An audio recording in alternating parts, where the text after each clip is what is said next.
Full Moon is arguably the worst book in the Dresden Files. It's exposition heavy, the mystery is dull, and the characters are lacking. The writing is still amateurish, and the tone for the series hasn't quite come together. On the other hand, it has some fun action set pieces and a memorable antagonist. It's the second shortest book in the franchise, and the plot moves at an accelerated pace that is at times blistering. The largest problem with it is in the premise and how it's treated. The novel is, as the title implies, about werewolves. However, due to the setting of the Dresden Files, there are in fact 4, or secretly 5, different kinds, and the book features each in turn. That's the problem, there's simply too many moving parts. The inciting incident involves a loop guru, a classical werewolf that changes from a human into a beast at the full moon and murders uncontrollably. That's reasonable and a decent jumping off point. Then there are those who learn magic to transform themselves into wolves whenever they want.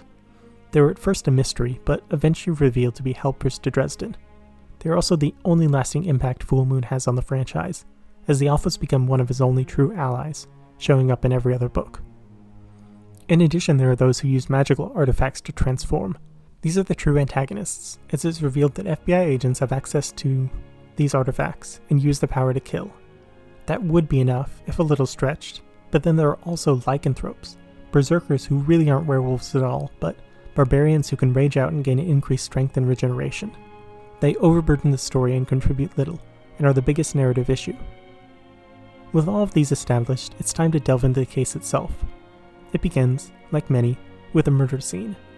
Dresden is invited by Murphy to an isolated construction site, where he discovers the tattered remains of Spike.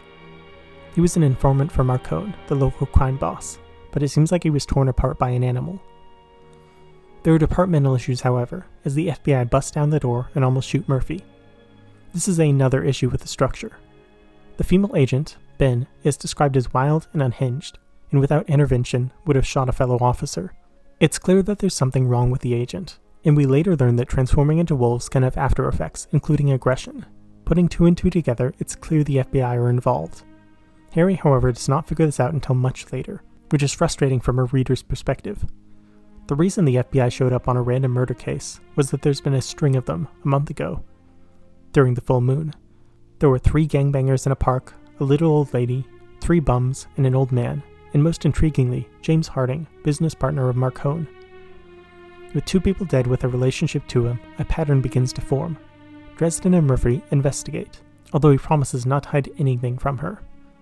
Through magic, he manages to track down elements from the crime scene and discovers a group of college-age kids. These are the Alphas, although their purpose and werewolfy abilities are not explored until later. While doing research, we get the big exposition scene with Bob, where he describes the type of werewolves. He also notes the last major Loup Garou attack killed more than 200 people in France, but that doesn't get counted here. Partially because it's hearsay, and partially because it's an unclear number. It's not a single distinct event, but rather a rampage over the course of a year, 400 years ago. Dresden manages to track down the Full Moon garage, filled to the brim with lycanthropes mentioned earlier, who have formed a biker gang. They square off, but their leader is able to sate their bloodlust, at least temporarily. Harry's promise to tell Murphy everything immediately bites him in the ass, as one day later, there is another murder. Murphy invites him to a crime scene of Harley McFinn's house, where it's revealed that he is the Loup Garou, and a former apprentice of Harry's, Kim Walker, tried to restrain him in a circle.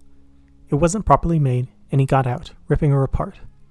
Instead of asking Harry for information upon discovering the connection, Murphy smacks him around a bit, then arrests him.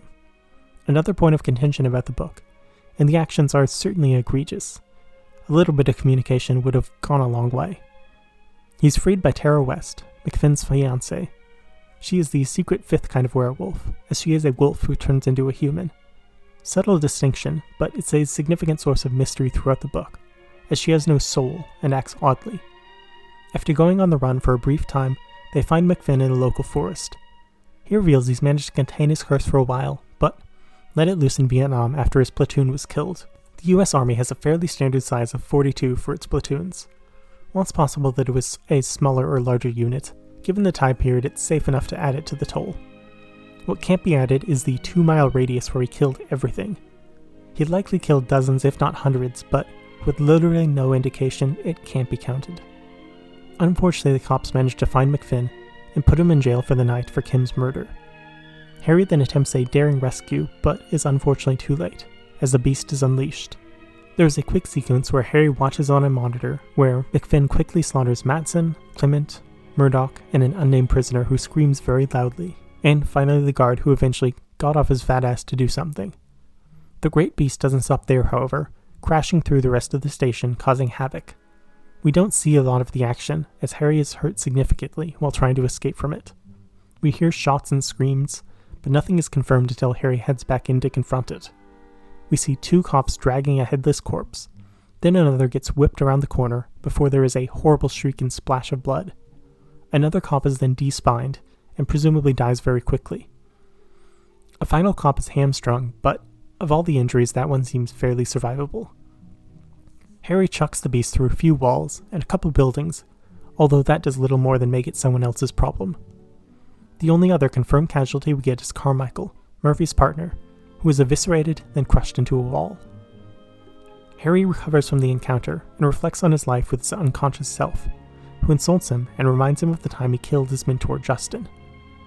While there are theories that he survived, and there are masked characters later, Jim confirmed he is super dead, and without solid evidence, he gets added. Elaine, a past girlfriend, is mentioned as being dead here, but we learn in just a couple of books that's not entirely true.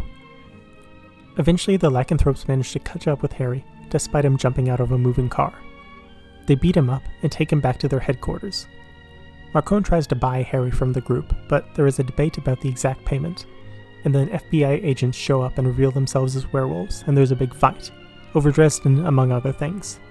Despite the chaos, there are relatively few confirmed deaths.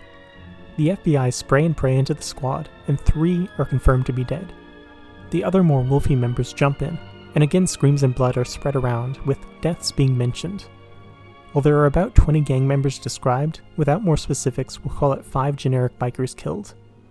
On the other hand, both the female and male leaders of the gang are mentioned, killed and ripped apart. Harry escapes with the help of the Alphas, as they reveal themselves to be good werewolves. All the plans come together and they head to Marcone's estate, where he has made a pit for the Loop Guru and wants to catch it, believing it responsible for his troubles.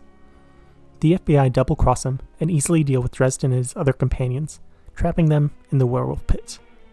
He manages to escape and then uses one of the magic belts to transform into a werewolf himself. Due to being a wizard, he's able to use it better than them and kills Ben easily. The other 2 shoot themselves in a confusing melee. He also manages to fight and wound Denton, the lead agent, although he doesn't finish the kill as his more human side takes over. The only way to kill a Loop Guru is with inherited silver, and Harry has a pinnacle amulet that was his mother's. It was mentioned in the previous book and becomes a constant reassuring presence throughout the series, taking on new meanings a few times. Here is the rock from David and Goliath's story, as Harry turns it into a flaming comet and it takes out the big bad wolf for good. It's somewhat tragic, as ultimately was a curse that McFinn couldn't control, but it had to be done. At the same time, Denton was sneaking up behind Dresden, and Murphy took the shot, killing him. That's the final death in the book, and there is a brief epilogue where everyone recovers. Full moon set pieces are memorable and effective, with the police station werewolf attack being a standout that is the same quality as later books, but everything around it is of lower quality. The lycanthropes especially feel half-baked as villains, and while they do have a role in the overall plot, it feels tertiary. Murphy being so outwardly antagonistic towards Harry is also unfortunate, and feels like a repeat of what happened at the end of the last book. In total, there are 75 deaths in Full Moon, 17 male, 4 female, and 54 unknown. Even excluding the flashbacks, that triples the last book. At 171 pages, there was a death on average every 2.28 pages. Things really heat up next book, when we shift from werewolves to vampires. Thank you for watching, and be well.